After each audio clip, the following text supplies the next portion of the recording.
Aujourd'hui, correction d'exercice sur le chapitre suite géométrique. On va voir comment démontrer qu'une suite est une suite géométrique, être capable de calculer le nème terme d'une suite, être capable de calculer la somme de n termes d'une suite géométrique.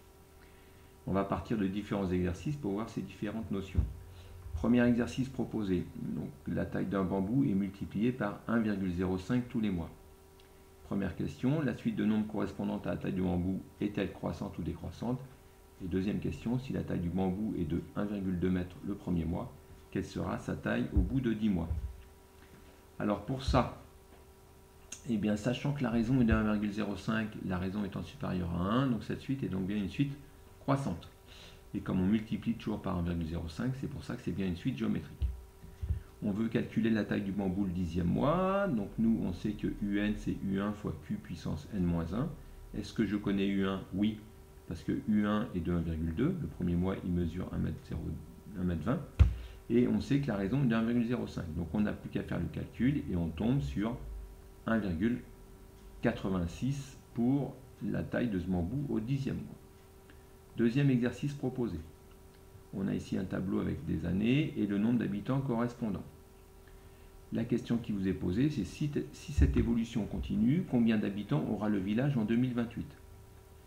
Donc première chose, c'est si cette évolution continue, faut-il que cette évolution corresponde à une suite géométrique. Pour démontrer que c'est une suite géométrique, on va calculer U2 divisé par U1, U3 divisé par U2, U4 divisé par U3. 2008 c'est le premier rang, donc c'est bien U1, donc c'est 10 000, U2 8 000, U3 6 400, U4 5 120. Donc je calcule 8 000 sur 10 000, ça fait 0,8, 6 400 sur 8 000, ça fait 0,8, 5 120 sur 6 400, ça fait 0,8. On a bien tout le temps le même quotient, donc cette suite est bien une suite géométrique de raison 0,8. On veut calculer pour 2028, donc rang 1, rang 2, rang 3, rang 4 pour 2020, rang 5 pour 2024, rang 6 pour 2028. Donc il faut que je calcule U6. U1 c'est 10 000, la raison est 0,8. Donc je calcule 10 000 fois 0,8 puissance 5 et j'arrive à 3276,8. Donc on peut estimer que la population en 2028 sera de 3277 habitants.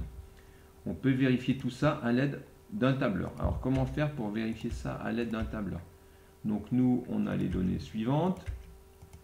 Ici, donc d'abord premièrement démontrer que c'est une suite géométrique. Donc le calcul c'est toujours le même. U2 divisé par U1. J'obtiens 0,8. Après je fais U3 divisé par U2. J'obtiens aussi 0,8. Après, je peux faire U4 divisé par U3. J'obtiens aussi 0,8. Donc, c'est bien une suite géométrique.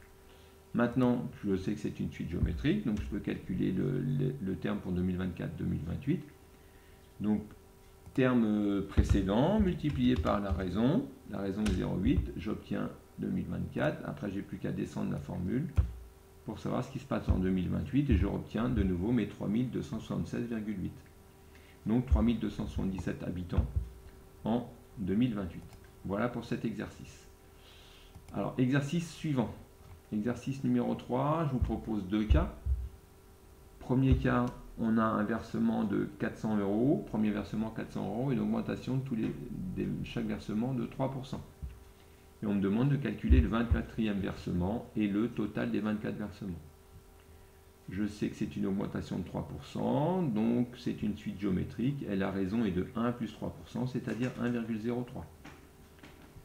Je veux connaître le 24e versement, il faut donc que je calcule U24. On utilise ce qu'on a vu précédemment. Je vous laisse voir, et vous allez trouver pour U24 789,43. Je veux connaître le total des 24 versements. Donc là, il faut faire la somme. Je sais que la somme, dans le cas d'une suite géométrique, c'est U1 fois 1 moins Q puissance N divisé par 1 moins Q. U1 vaut 400, 1 moins la raison 1,03 puissance 24 divisé par 1 moins 1,03. Et je trouve donc 13 770,59. Voilà le total des 24 versements.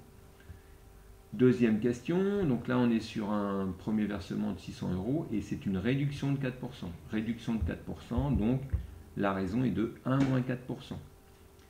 Et c'est bien une suite géométrique. Donc la raison est de 0,96. Après, j'exploite de la même façon que précédemment. Je veux calculer le 24e terme. Donc U24, c'est U1 fois Q puissance 24 moins 1.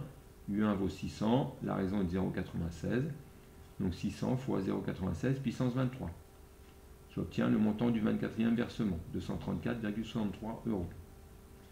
Idem pour le total des 24 versements, donc U1 fois 1 moins Q puissance n divisé par 1 moins Q, donc 600 fois 1 moins 0,96 puissance 24 divisé par 1 moins 0,96.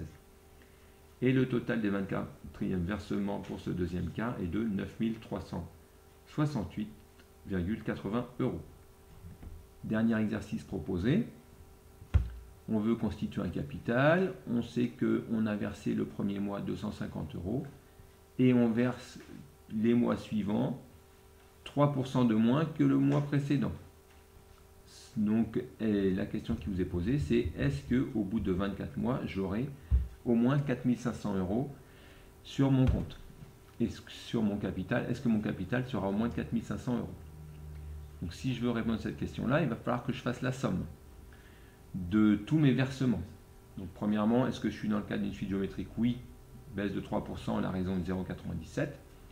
Donc je peux calculer directement, il faut calculer S24, donc je peux calculer S24. Je sais que S24 c'est U1 fois 1 moins Q puissance 24 divisé par 1 moins Q. J'obtiens un total des versements de 4 321,52. On voulait un minimum de 4 500, il n'est pas obtenu. On n'obtient donc pas ce minimum de 4 500 €.